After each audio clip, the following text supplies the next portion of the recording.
Hello, good morning. I'm Dr. Madhuri Chatterjee from BBT Government College, Chamanpura, and we move on to the next comprehension, which is part of Tryst with Destiny, and rather to the next paragraph as a comprehension.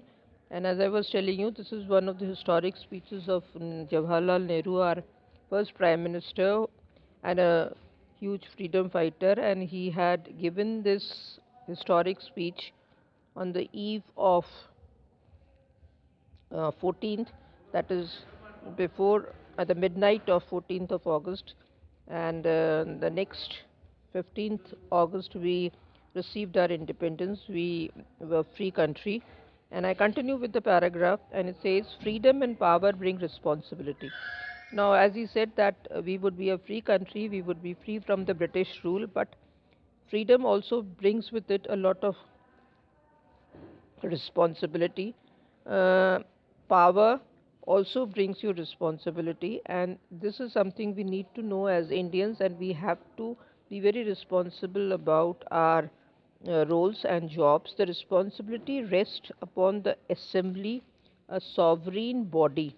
Now he says the responsibility of the entire nation rests upon the assembly, which is constituted by the people of India, because India is a sovereign socialist democratic republic, a sovereign body representing the sovereign people of India. Sovereign means independent body representing, constituting the independent people of India. Before the birth of freedom, we have endured all the pains of labor. And he says, when we were slaves, when we were under the British rule, we were not free, we had to endure, we had to bear with a lot of pains, of labor, of hardships, and our hearts are heavy with the memory of the sorrow, and our hearts are bleeding, are heavy with the number of pains and the number of sacrifices, the number of tragedies we had to undergo, and the brave martyrs and the freedom fighters who gave their names, who gave their lives for the country, and we lost them forever. So some of these pains continue even now. So some of the tragedies, we lost some very young men. We had to face. We had been through non-cooperation movement, and prior to that, there's so many miseries which had been caused by the Britishers, and the same pains continue, but nevertheless the past is over. But now, as an independent country, the past is over, we are free, and is the future that beckons to us. Beckons is calls. So the future is something which is calling to us now to prepare on a new journey, to start on a new journey. The future is not one of ease. The future of the country is not of easy. It's not so easy that everything will just fall into place and everything would be in order, and because we are free, we are able to manage everything. We have to take the challenges or resting, but of insistence. The future is not of ease or resting. We cannot just rest. We cannot become passive. We cannot just lie down now, but of incessant. Incessant means continuous.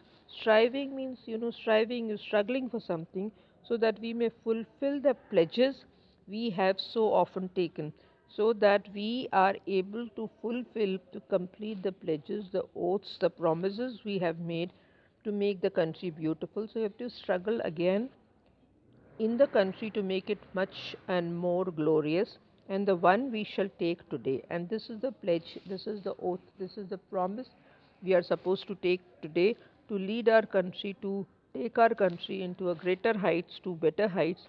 It means the ending of poverty. So this is the first aim Gandhi Nehru is striving for, and this is the ending of poverty.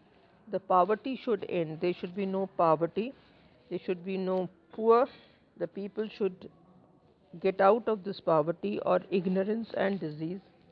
And disease, ignorance is lack of knowledge, and disease, of course, you understand all the uh, bimaris which we have, the diseases which we suffer from, and inequality of opportunity. And also, because the Britishers ruled, they treated the Indians as inferior, and they considered themselves superiors, and there was a lot of inequality in the country, now that inequality should also go. The ambition of the greatest man of our generation has been to wipe every tear from every eye. So, the ambition of every man of this generation is to m- wipe out, to take away all the tear from every eye, so that there is no misery left, so that nobody is in pain, nobody is in sorrow.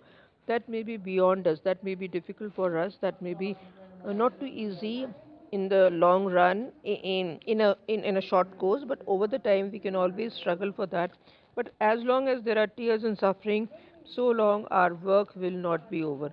Now this is something which is Nehru making very clear, and he's saying as long as there is tears, as long as there is sorrow, as long as there is misery, our job will not be over. We'll have to continue to struggle. We'll have to insistently and work and make the country a better place. So, this is the paragraph again for you, a small little paragraph. The questions which is being asked in this paragraph are: what did we endure before freedom? What are the pains and the difficulties we endured, we had to bear with before freedom? What are the challenges to be faced after freedom has been gained? What challenges can be faced after the freedom has gained? How is the future envisaged? Envisaged is seen. How is the future, you know, predicted? How is the future designed, looked? What is the ambition of the greatest man of this generation? So, what is the ambition with which Nehru is talking here? He's giving the lecture. What does service of India means? And the last question: what does he mean by providing service to our country, service of the nation? That his last line is again and again stressing that we have to wipe out every tear from every eye. That's very important. So there should be no pain and no misery. And then you have the questions and the meaning. Sorry, and I have just put a couple of words in every comprehension. I'm not going to. Gone through the meanings, but I will not be explaining it again and again. The meaning. So the first word is poverty. Second is ignorance. Third is disease. Fourth is incessant, and fifth one is pledge. So poverty, as you understand, is poor. Ignorance is lack of knowledge. Disease is illness. Incessant means continuous, and pledge means a promise or a oath. So I've already given you the word. Write the meanings of the word and try and make sentences. Okay? Thank you so much. हाँ बोलो किसको